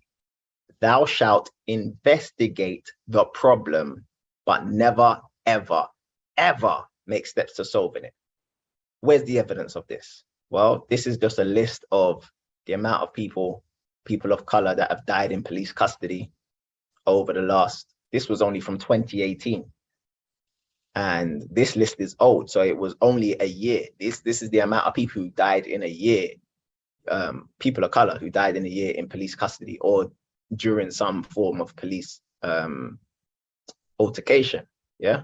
Now you can't even read those names. You can't even see those names. Let me show you one where you might be able to see the names. And you guys tell me, what names are you familiar with? This is just a list that a lot of us don't even know. How many of these names are you familiar with? You tell me. I'm sure we're all familiar with Mark Duggan. Someone said Smiley Culture. Yes, Smiley Culture. Mark Duggan, that was 2011 riots. Okay, so we're familiar with that. But look at all of these names, family. Look at all of these names. But we don't know this. And when we do find out, guess what they do? Let's say we find out about one of these. What they will do is launch an investigation. So one of the most famous investigations was the one around Stephen Lawrence, the Macpherson report. So after Stephen Lawrence was murdered by racists, they investigated. Yeah, they were investigating this. But what happened after it? The Macpherson report, Macpherson produced this report, and he actually put suggestions as to how they could improve institutional racism in the Macpherson report. They didn't do any of the suggestions. So nothing changed after the Macpherson report. But that is their thing. They will investigate, but understand when they say they're going to investigate, that means they're going to do nothing. I need the family to understand that. When they say they're going to investigate, that means they're going to do nothing. The only reason why they say they're going to investigate is to appease Black people. Please don't riot. Don't worry, we're going to investigate. Please don't do what you did in 2011. We'll investigate. That way, Black people calm down, and then tutus, they go off and investigate, and then we forget all about it. So check this out. This was from the other day. This was a couple of years ago. Stephen Lawrence murder investigation to become inactive after all lines of inquiry completed. So now they've stopped the investigation, but we don't even know what they came up with. We don't even know what was the conclusion. But according to them, the investigation has become inactive. In other words, we will investigate, which means we are going to do absolutely nothing. During the pandemic, they said that the BAME communities, whoever they are, the BAME communities are more likely to die from coronavirus. So it says here, the mortality rate has been so high in BAME communities that the government has launched a review to investigate the possible causes. This was from 2 years ago, family. What was the result of this investigation? Someone tell me. What was the result of this investigation? Don't worry, I'll wait. I'll tell you what the result was. Absolutely. Thank you, Kathleen. Absolutely nothing. Nothing. So when you hear them say they're going to investigate, you now know that means they're going to do absolutely nothing. What about Grenfell Tower? Grenfell Tower, when that happened, everyone was in uproar. To appease them, they were like, oh no, we're going to launch an investigation. Check this out. Results of fire investigation may not be published for years. I wonder why. And underneath that, it says London mayor tries to calm residents and families concerned by promising that interim findings will be released over the summer. In other words, please don't riot, don't do anything, Black people. We're going to investigate. But yet you investigate, and now you're going to say that what you found will not be published for years? Why? Because they know that Black people will rise up. They don't want what happened in 2011 to happen again. So they'll say, hey, listen, Black people, don't worry, we're on it. We're going to investigate. Don't worry, just calm down. And we calm down, we forget about it. And then a day goes by, a week goes by, a month goes by, a year goes by, a decade goes by, and we've forgotten all about it. Yeah.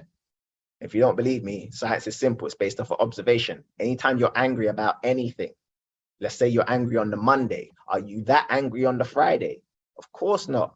So let time go by, and then that anger calms down. So they say to us that they're going to launch an investigation to calm us down.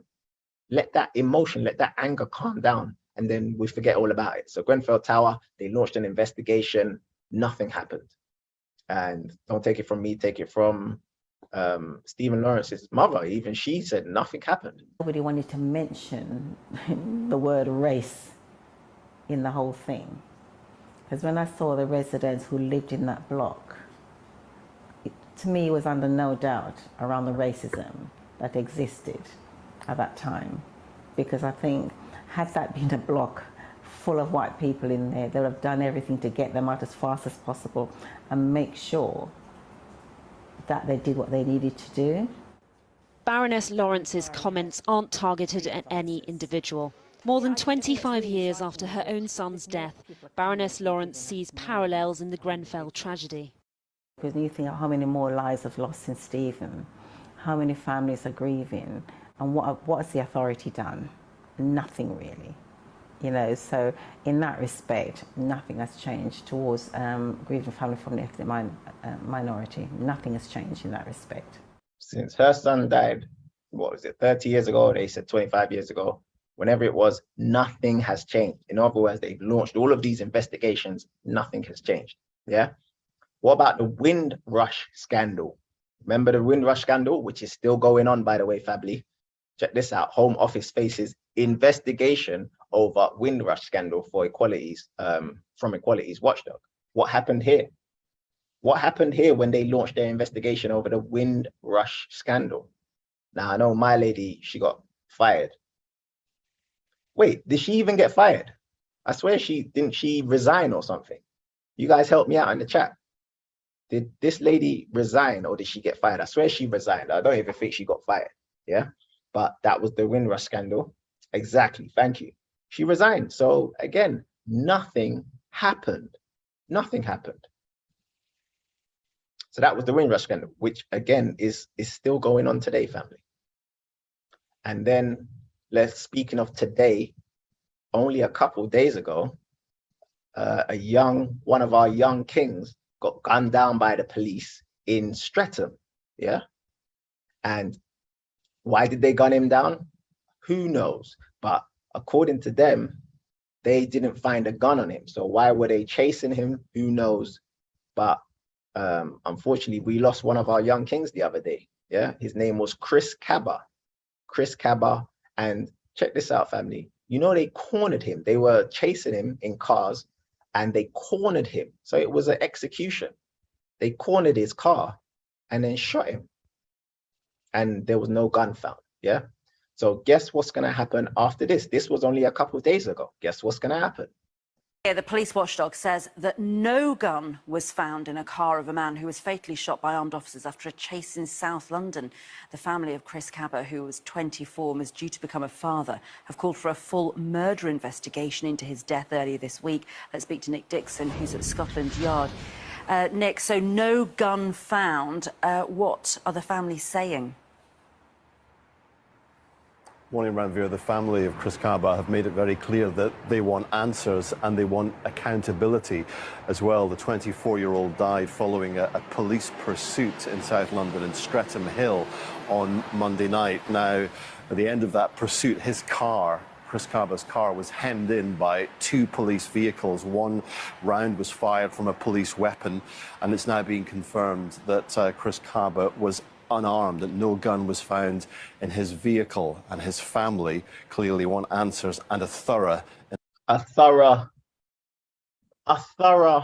police watchdog has said it is now investigating the incident, which means little information can be given. But the local MP says tensions are rising. She wants more information from the police. People are drawing their own conclusions, looking back at what happened with Mark Duggan, looking back.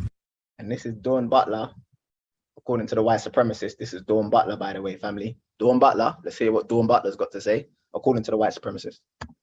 to 2011. And again, looking back over the time when we don't get the information that we need about an incident on the basis that it's being investigated. And as I said, what always happens is, because we're left out of certain pieces of information about the individual involved, usually negative information is put out there and no information about what's happened on the police's side. It's a call echoed by many here, nearly 24 hours on, and so little information into exactly what happened. Frankie McCamley, BBC London, Streatham. Streatham. She said it like she was from Streatham, boy, Streatham. But this is what they do. They launch an investigation, but now we know, family, let's all say it together. When they say they're going to launch an investigation, that means they're going to do absolutely, positively, let's say it together, family, nothing. Absolutely nothing. Now, this was today, family. I got this picture online today. They're in the streets for this young king, yeah? So who knows? They might have to do something this time, because they're already in the streets for Chris Kaba. This was today, family. This picture is from today. So, boy, they might have to do something this time, because, you know, the young people, everyone remembers what happened with Mark Duggan. What happened after that one when they did nothing? Who knows? Who knows? Who knows? All right, so that one was big, family. We're coming to the end now. What are we on? Number 9. Number 9, the 9th rule of racism is thou shalt use projection to justify killing Black people. Thou shalt use projection. Now, what is projection? What is projection? Projection is when you project onto someone else what you truly are. So if I said to someone, you're a liar, you're a liar, you're a liar, but I'm the liar, that's projection, yeah? And they do this to justify killing Black people. Now, I'm hoping that everyone's familiar with this famous scholar. His name is Dr. Amos Wilson. He's got Dr. Amos Wilson. During his time, he was one of the greatest, if not the greatest, Black psychologists we've ever had. And the way he broke down racism, the way he broke down the psychology of it from their perspective and our perspective, no one better. And his lectures are online, so you guys can check out hundreds of his lectures online, yeah? But there's a guy on YouTube who made like cartoons of some of his lectures. So I'm going to just show you a clip, and he talks about projection in this clip. So listen to how he explains projection in this clip. So it's a cartoon, but this is Dr. Amos Wilson. Listen to this. White Americans have a criminal history. They have a criminal nation. The nation is built on criminality and murder and exploitation. It is a part of their collective psyche. The United States is a mafia government. No one has done more damage and degradation and murder, rape, and robbery than Europeans. Yes.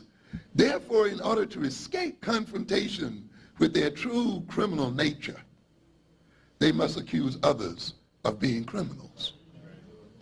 What we call projection. They must become obsessed with the criminality of other people. And Black folk become those other people, you see. But as Clinton Cox say, you called the Indians savages so you could behave toward them what? Savagely. That's the function of stereotyping, you see. If I call you a criminal, then I can treat you what? Criminally. I don't owe you justice. In fact, shooting you in the street is justice. We know you are already a criminal. Why should we bother to take you to trial? Yes, that's what it is. We're doing a service. We're saving the taxpayers' money. What have we lost? A criminal? What are you complaining about? Yeah. Hope that makes sense. That is projection, and they do it to justify killing. So they did it with Mark Duggan. Remember, they labeled him a criminal. They labeled him a gangster. Oh my gosh, Mark Duggan was such a gang. They made us believe that he was such a gangster. Yeah. And remember, they cropped his picture to make him look more sinister when he was at his daughter's grave. So they do little things like this. This is called projection. You're talking about gangsters. Who are the biggest gangsters the world has ever seen? Talking about gangsters. You want to make it seem like young black men are gangsters. That's crazy. But this is what they do. Projection. I'm going to project onto you what I truly am. So I'm going to project onto you criminality. You're a criminal. That way I can treat you criminally. Yeah. And guess what they're going to start doing? They've already done it. They're going to do it with Chris Kaba. So the young king who just got shot, they're labeling him a rapper. Now, if you've watched any of my previous white supremacy lectures, you know that rapper is code word. Rapper is one of their code words for thug, for the N word. Yeah. So when they label him a rapper, that's just criminalizing him, because they know that people, when they read rapper, they're going to be like, oh, yeah, these rappers, these thugs, these gangsters, these N words, they're going to associate the word rapper with criminality. They didn't have to put rapper in this. So this is the Sun. Tragic twist. Rapper Chris Kaba shot dead. Yeah, they could have just put Chris Kaba. They didn't have to put rapper, but this is what they do. This is projection. Yeah. So they're already doing it with Chris Kaba. And I'm sure if there is a little bit of unsettling in the streets, they're going to pull up a lot more of this to show that he wasn't an angel or something like that. Yeah. I mentioned this in one of my lectures. This was a lecture from a couple years ago. This one was from, I think this one was from the Hidden Sides of Black Love. And I mentioned that if you're talking about gangsters, you can't be talking about black people. Listen. So we need to understand gang violence, that's not our culture. We've learned that, yeah? But the media is very powerful. The media will make you think that young black men are criminals and gangsters. I ain't never met a black gangster in my life. Never. I've read about gangsters though. So you're telling me these people came to this indigenous land, shot and killed everyone on the indigenous land, took over the land, renamed the land, and then told the world that they discovered it? That's gangster.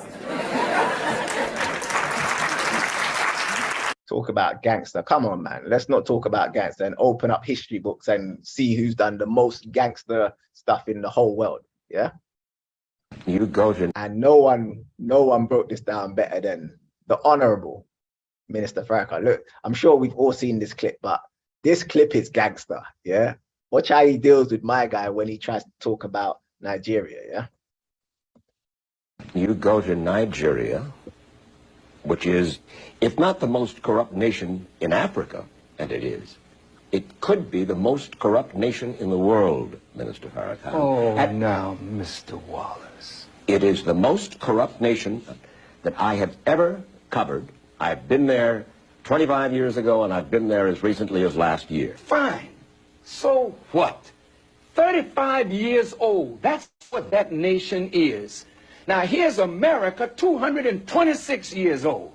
You love democracy, but there in Africa, you're trying to force these people into a system of government that you just have accepted.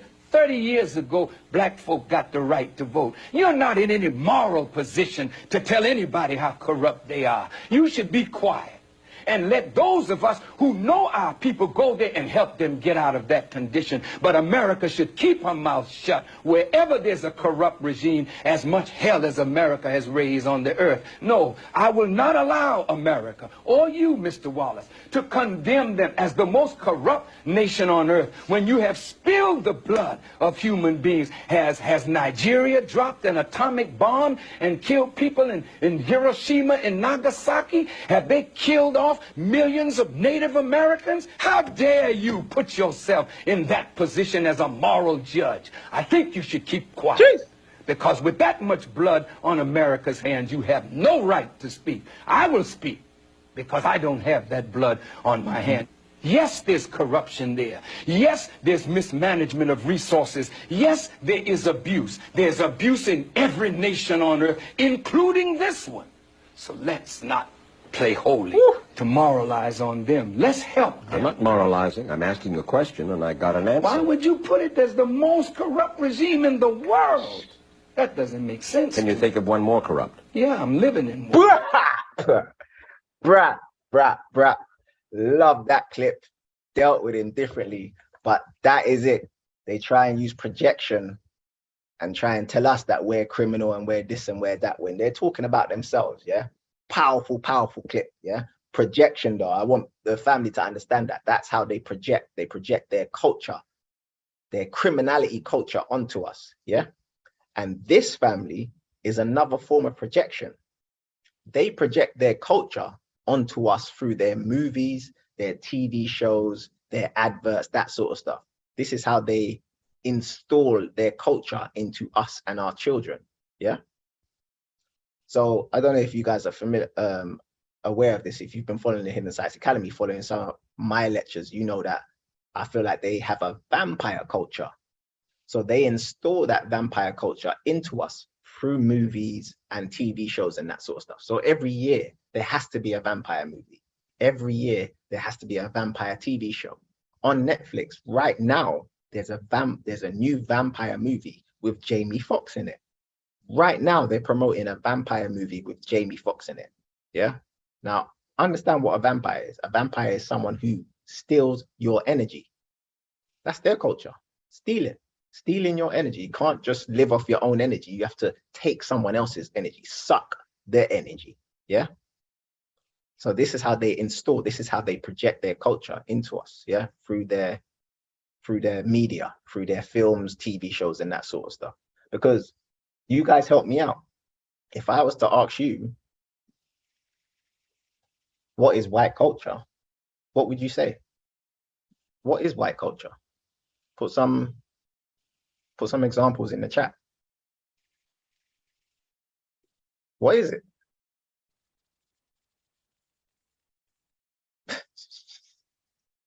I'm not even going to read out some of these. What is white culture? All right, now listen to this. This guy went around the streets and he just started asking random white people, what is white culture? Listen to what they say. Listen to what they say. What is white culture? White what? Culture? I don't even know. I don't know if there is a white culture. What is white culture? Well, that might go back to white privilege then, if you're looking deeper. But white culture? People say, like, when people are defending black culture, and they go, oh, what about white culture? But white culture is nothing. We have Irish pride, and we have Italian pride, and black culture is made up because African culture was lost. Ooh. Oh gosh. What is white culture? Oh wait, white culture is taking everybody else's stuff. Yes, that's white culture. That's white culture. There you go. Taking everybody else's stuff, stealing the energy, the resources, the lands of other people. That's a vampire culture. Yeah, and that's how they project that onto us. They have to come out with these movies. Every year there's a vampire movie. Every single year. They have to make that the norm because that is their culture. They don't even know. That is their culture. All right, family, we're coming to the end now. This is number 10 out of the 10 rules of racism. And like I said earlier, number 10 is their number one priority. Number 10 is their number one priority. What is the 10th rule of racism? Are you ready, family? Drum roll, please. The 10th rule of racism is thou shalt break up the black family. This is their number one priority. They have to do this. Yeah. And they do it in various ways. I'm just going to show you some examples just on social media. And this rule links back to a lot of the previous rules, like controlling how we communicate. That's because of this. You know, not telling the truth about history. That's because of this. Not telling the truth about science. That will lead back to melanin. That's because of this. So a lot of the ones that I just went through, the reason why they do those rules is because of this rule. Yeah. But here's some examples. So this was on Facebook. There was a group called Black Love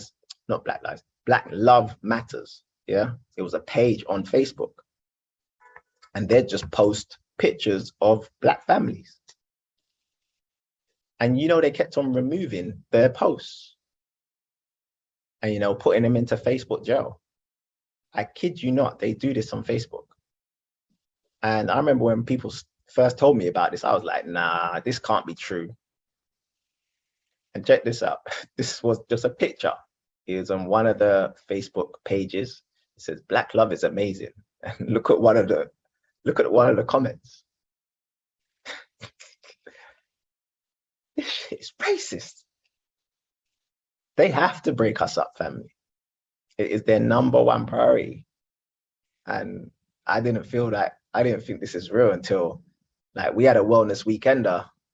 What was it, in April? We had a wellness weekender. Big up the people that came to our wellness weekender, where we take 200 of you to a 4-star hotel, and we have powerful lectures throughout the day. We have a gala dinner and dance in the evening. We have raw juicing workshops. There's sauna, jacuzzi, swimming pool, all that sort of stuff. Just a beautiful atmosphere with like-minded people, melanated people. And when we was at this wellness weekender, Sister Barbara, big up Sister Barbara, who's on the call right now, she was taking pictures of the couples at the wellness weekender. And I put up a post with the couples, again, in my private Black Holistic Health group. And they said, this post goes against our community standards. So I put up a post about the Black love at our wellness weekender, and Facebook blocked it. Speaking of our wellness weekender, family, the next one is in December. So big up the people who have already booked. But if you're thinking about booking, Sister Barbara, if you can post the information with regards to the wellness weekender, we are actually doing, you can put down a deposit. So you got to contact Sister Barbara. She'll put her information in the chat. We've got a wellness weekender coming up, family. So, and by the way, there are discounts for VIP. So get on that, family. This is why you got to understand, if this is their #1 priority, we got to make this our #1 priority. We got to make Black love our #1 priority. Yeah, because this one is huge. So there you have it there. There you have it, family. Those were the 10 rules of racism. So I'm now going to open up the chat. I see a couple questions in the Q&A. So we're just going to do a little live Q&A now. If there was anything that was confusing, you guys can raise your hand and ask your questions, or just make your comments, or put your question or comment in the chat. So raise your hand if you want to talk, if you want to go live, and we'll make you go live. All right, Ricky, you can unmute your mic if you want to ask your question live. And whilst you're trying to find your mic, let me go into the Q&As and see what questions you guys have.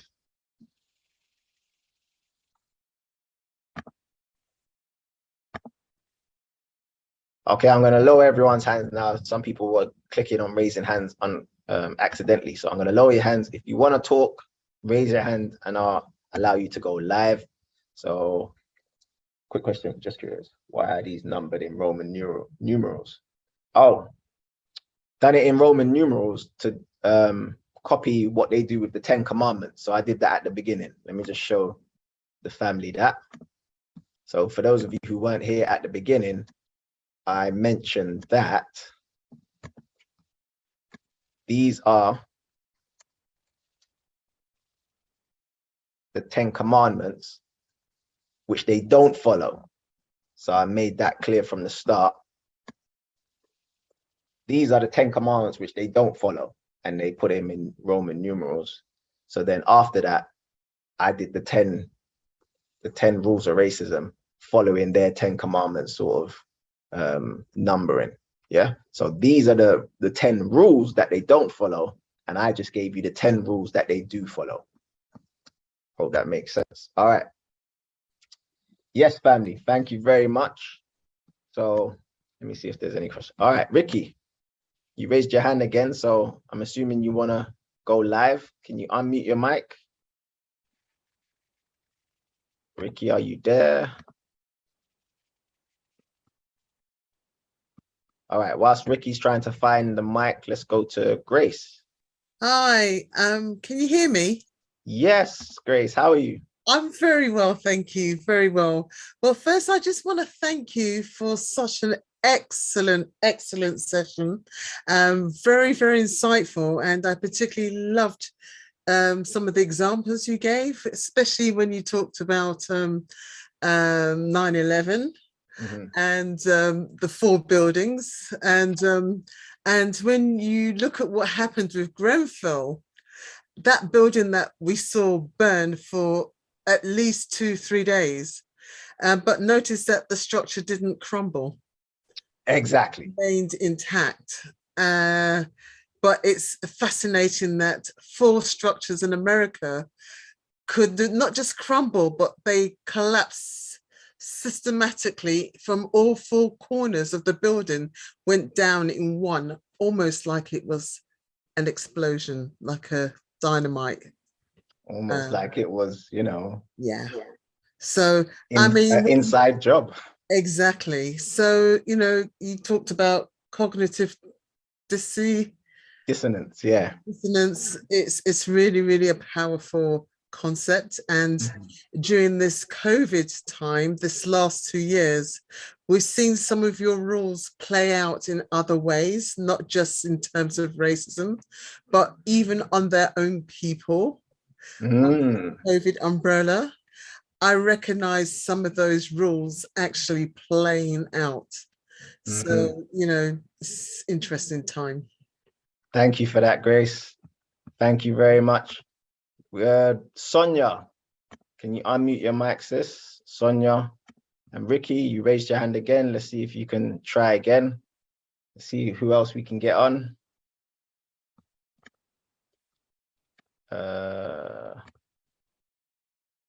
Whoops. Sonia, can you unmute your mic? No? All right, let me see if there's any questions.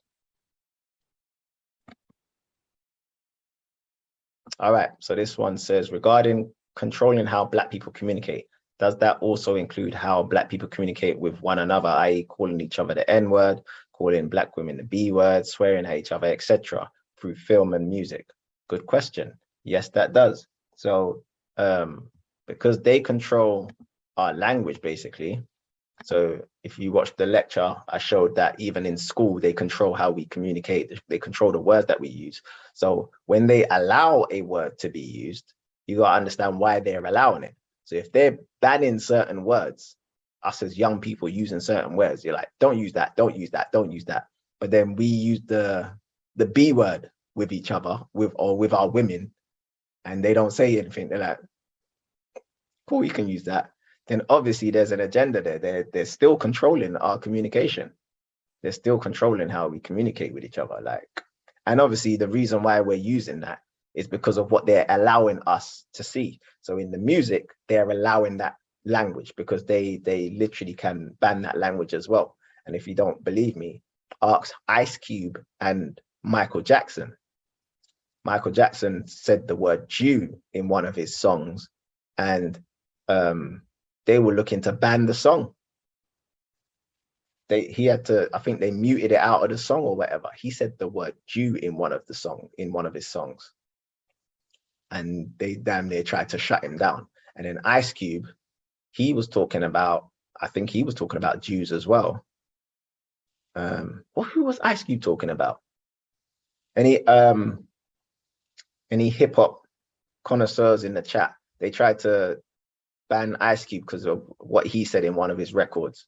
But yeah, Ice Cube, they can, whatever music they allow, that's because they want it to influence the children. All right, let me see if I can get Henry up in there. Yeah. Yes, King. I'm there still. Yo, bro, you good? I'm good, King. How are you? I'm good, my brother. I didn't catch everything still. I came in at number 6. There'll be a replay. Don't worry. There'll be a replay. Yeah, I'm gonna watch it on the re-up, obviously, but I wasn't sure. There was just one thing I wanted to mention, because this is just something I always preach about: the system of racism, white supremacy, and that's what they do, is control the narrative. Yeah. You there, bro? Is being discussed, but in particular, for example, the black leaders of past, they want to control the way we talk about them. Now, the example I'll use is like Martin, for example. We always hear the "I have a dream" speech, but we never hear the dream turned into the nightmare speech. Do you get what I mean? They never, you know, like Muhammad Ali, we always hear "I'm the greatest," but you have to go onto YouTube and be in certain groups to see all the shit he said politically orientated on the race. So they have to control the narrative on the way we think and look at things. So they're always suggesting how to think about things. And some of the rules that you said are an aspect of that. But I think that's one of the main things they do, like control the way to look at shit, as opposed to just letting you think freely about something. Because if they don't talk about it, then you think freely about it. So no, let's not do that. Let's talk about it, but let's talk about it in a way that suits us. Exactly. You know what I mean? It's very, very important. Yeah, very important, King. And when you watch the replay, just let me know, hit me up and see if you feel I missed it, because I do talk about how they control the narrative from the start, where they control our history. They control what we know about our history and what we don't know, because that will affect the narrative as well. Like, it's very important for them to control the history and let us make sure that they hide certain things with regards to our history. Yeah, that's the better example than the exact same point I'm making. It's exactly that, bro. Just literally on everything. But if you just say history, then that covers everything. Yeah. Control the way we think about shit, innit? Long and short of it. That's key to it all. Because again, if they don't, then we're gonna start thinking freely about these things. That can't happen. So think about it. That can't happen. So think about it in this context. Think about it in that context. You know, say that again. Can you when you say Canada days a black person, they automatically attach that to black people. Oh, sorry. Say that again. Last point. Yeah. When you last point, when you hear the term cannibalism, even most black people attach that to black people and Africans, and you know the myths that they've said about them.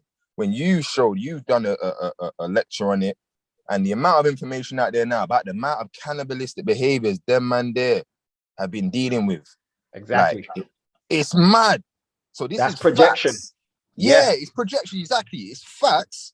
But yet, to this day, if you say the term cannibalism, people are going to attach that to a black person, to an African, to some tribal man in the bush, not this civilized white man, innit? Exactly. This is how sick controlling the narrative is, bro. You can completely ignore facts for the shit they've said. Yeah. So, yeah. Big up, King. My bro, love. Yeah. The King was so right, man. The way they project that cannibalism thing onto us. It goes back to what I was saying with regards to not only projection, but us being the face of disease and that sort of stuff. We're the face of all of that cannibalism stuff. Going back to Africa, they tried to associate us with cannibalism when it's really them. It was really them. And I did that in my